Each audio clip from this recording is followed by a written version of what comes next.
Shavua Tov. Tout d'abord, je voudrais dire kol hakavod à toutes celles et tous celui qui suivent ces shiurim là de 5 minutes.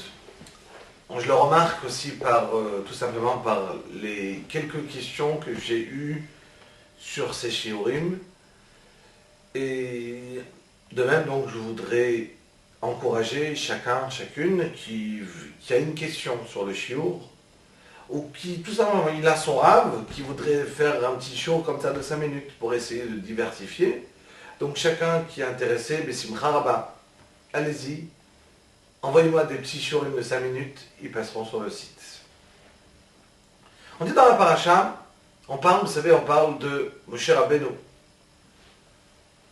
Moshe Rabbeinu de Aaron à Cohen. Alors, ce sujet, il y a un passouk magnifique qui est écrit. On dit dans le Tehillim, Ine matov umanaim shevet achim gam yachat.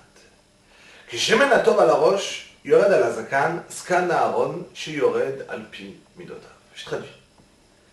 Ine matov umanaim, regardez combien c'est tov, comment c'est bon, comment c'est délicieux. Shevet achim gam yachat. Que deux frères, quand ils sont assis ensemble, quand il y a le shalom, et à quoi ça ressemble? Que shemen atov à la roche, yored à la zakan. De même, de cette huile qu'on a oint à Aaron, à Cohen, Moshe Rabbeinu il a oint pour le rendre Cohen Gadol. Vous savez qu'il fallait mettre comme on appelle le Mashiach, qu'il va être oint de l'huile. Yored à la zakan, donc qui descendait de la sur la zakan et de l'huile qu'on a oint à Aaron, à Cohen, son frère. Skan Aaron, Shiored al pi midotav. Il dit le Midrash, comment ça se fait qu'il y a écrit 2 fois zakan? Il y a écrit Shiored à la zakan, Skan Aaron. 2 fois le terme zakan, la barbe. Dit le Midrash pour nous apprendre d'ici la fraternité qu'il y avait entre les deux frères qui avaient entre Moshe Rabbeinu et Aaron à Cohen. Cet amour qui existait, que Moshe Rabbeinu,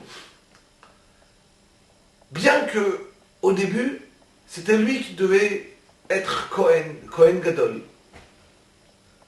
Et après,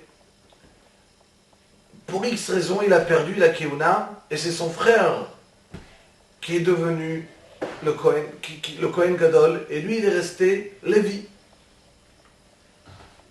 Et donc, il a écrit que quand Moshe Rabbeinu il est venu, il a donné la place à son frère, il n'a eu aucune peine.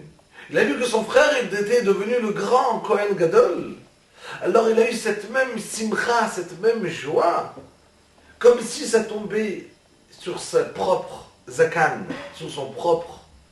sur lui-même, sur sa propre barbe.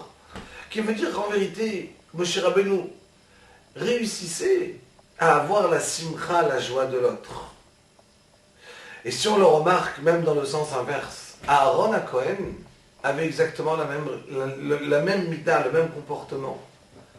Quand Moshe Rabbeinu lui-même, il a été choisi de devenir le sauveur du clan d'Israël, le roi du peuple juif.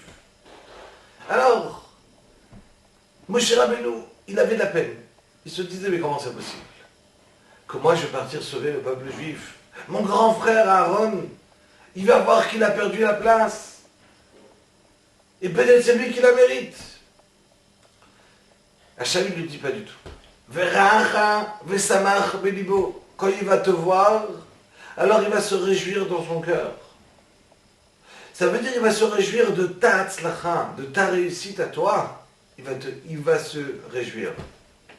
Vous savez, se réjouir de la hatzlacha de quelqu'un, c'est très très très dur. Malheureusement, de réussir à avoir de la peine pour les autres quand ils ont un souci, ça encore on peut. Que personne n'est jaloux de la hatzlacha, personne n'est jaloux des problèmes des autres. Tout le monde mais être jaloux de la tzlacha des autres, ça arrive malheureusement. Ce qu'on apprend d'ici, c'est combien chaque personne, il doit prêter attention, à être content de la simcha de l'autre. Et avec cela, qu'est-ce qu'il a mérité à Aaron Cohen? Les Urim Vetumim sur son cœur. Un cœur qui est tellement pur, on peut lui mettre sur lui de Urim Vetumim. Shabbat Tov.